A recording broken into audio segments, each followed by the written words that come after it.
Hi, and welcome to Lesson 14 of Negotiate Value. Let's take a few seconds to review the course in whole. We started off with the module See the Surplus, which was about the basic concepts involved in buying or selling and the importance of getting the most value and not just the best price. Then we went to the module Know Thy Benefit and spent 5 lessons exploring what's important to you as you enter a negotiation and knowing that in depth and in detail so you can go into the negotiation armed with knowing what matters the most. And then now we're nearing the end of the third module, which is called Push the Potential. And this is all about options. It's about identifying your options, naming your options, and developing your options. But what do you do then? Well, then it's time to compare your options so you can actually make a decision and choose the best option for you. And that's what we're going to do in this lesson. This is about comparing options. Now, we're going to use a standard tool called a cost model. I don't know if that term means much to you or not. Cost models can be extremely intimidating and complex, but it's so important to have a working knowledge of how to develop a simple cost model. And as you'll see as we go through this exercise, a cost model can be quite straightforward and just take a few minutes, but it gives you so much more to work with when you're actually making a decision and evaluating options either on the buying side or the selling side. So a few key principles about cost models. The first is they are imperfect. You cannot build a perfect cost model unless you know the future. But most of us don't know the future, so we have to stick with assumptions, and we have to go to some level of depth.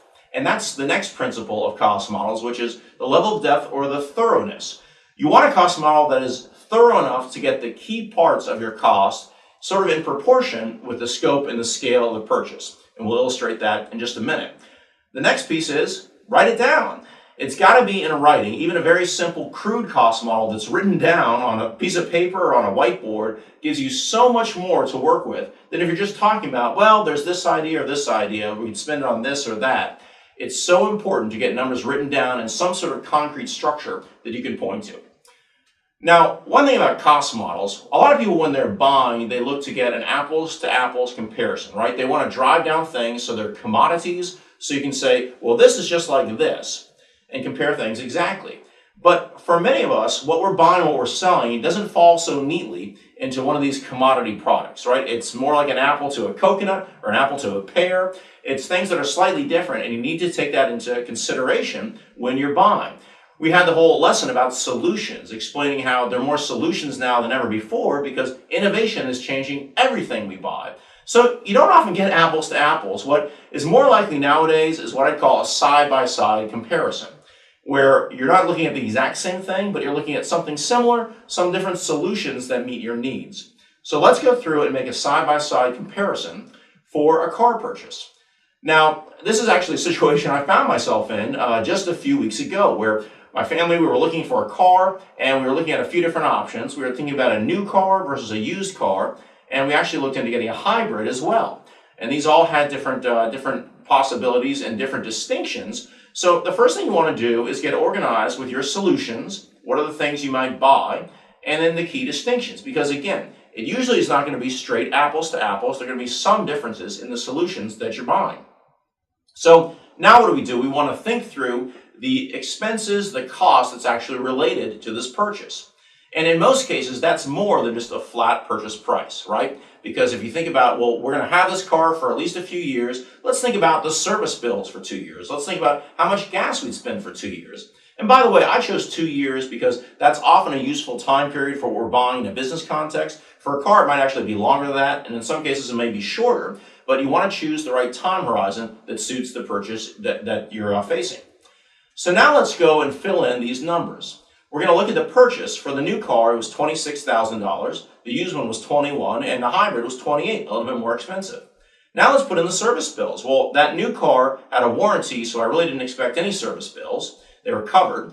The used car, I expected a couple $1,000s of service bills, and then the hybrid was in between. It was new, but it had some services that were not covered. Now let's look at gas. I estimated $5,500 for the new car and the same for the used because they got the same mileage. But the hybrid, of course, got much better mileage, used electricity also, so there's a much lower expense in gas. So this is, again, a simple cost model, but I've gone through a few of the key cost items that I think should be considered when I'm looking at this purchase. When you total them up, you see that the used car is the lowest cost. But that's not all we're going to look at. What we're going to consider is what is the premium for the other cars, for the new car or the hybrid. So you'll see on that lower level, the used car is the low cost, that's our baseline, and there's a $3,000 premium for the new Kia and a $3,500 premium for the hybrid. So let's talk about the premium. The premium is related to these distinctions. So in other words, I could pay $3,000 more to get the more power, to get the great looks in that new Kia, or $3,500 more to get the hybrid features. So the premium is always associated with the key distinctions and the features and the advantages. When you find that you have a solution where the low cost is also the one with the best features, the best distinctions, then that's a win-win situation, right? You can pay the least and get the most. But what we're often looking at is, again, that difference between the benefit and the price, right? It all comes back to this bar chart. That's why it changed my life. It's the difference between the benefit and the price that determines the value, and that drives the premium that we would be willing to pay for a given solution. So let's take that back to the car. Let's say that for that used car, we're looking at this green area in the middle as the value. That's the benefit and as related to the price. Now, if we compare that to the new car costs a little bit more. So we look at the blue line and that goes up, and the value is a little bit higher. But let's say we look at the hybrid, and that costs a little more as well. But for us, that was actually the greatest value because there were enough benefits there that raised that benefit bar higher. So the overall surplus was greatest in the hybrid car. See how that works? But the importance here is that we're looking at a cost model that considered not just the cost, but also the benefit, so we could associate that premium and choose the greatest value. So the homework this time is simply to apply the cost model. We went through it here on a whiteboard. Think about a purchase that's coming up for you and put together a cost model. Now, the way you start is by telling the story. It seems kind of daunting sometimes to look at a spreadsheet and to try to make it perfect and to cover every contingency. But if you start by just simply telling the story, well, we might buy this car, this car, this car. Okay, well, those are our scenarios. We might need to service the car. Okay, well, let's put that into the cost model. Well, we know we're going to have to buy gas. Let's put that into the cost model. You simply tell the story and then reflect those things in the cost model. And again, a simple one is so much better than none at all that I encourage you to go forward. Now, there are times when a simple one really isn't quite enough because of the magnitude, the scale, the scope of the purchase, or the impact. And so in those cases, you might want to go a little bit deeper with your cost model. So let's think about a few other types of costs that do show up in cost models that are sort of complex and more comprehensive.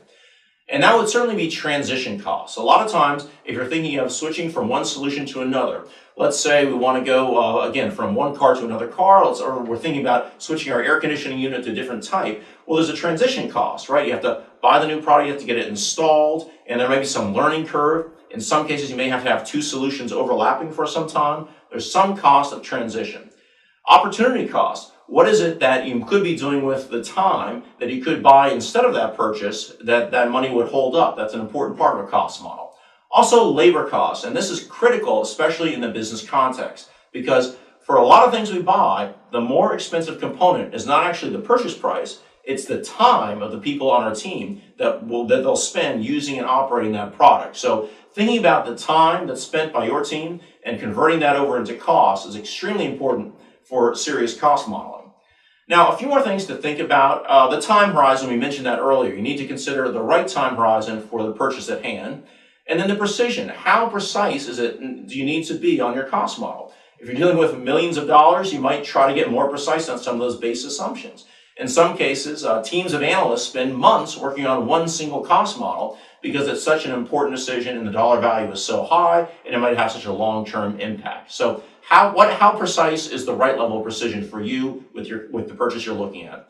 And then different scenarios you might need to consider. For example, well, we bought the car, but what if we sell it in 2 years versus what if we sell it in 5 years?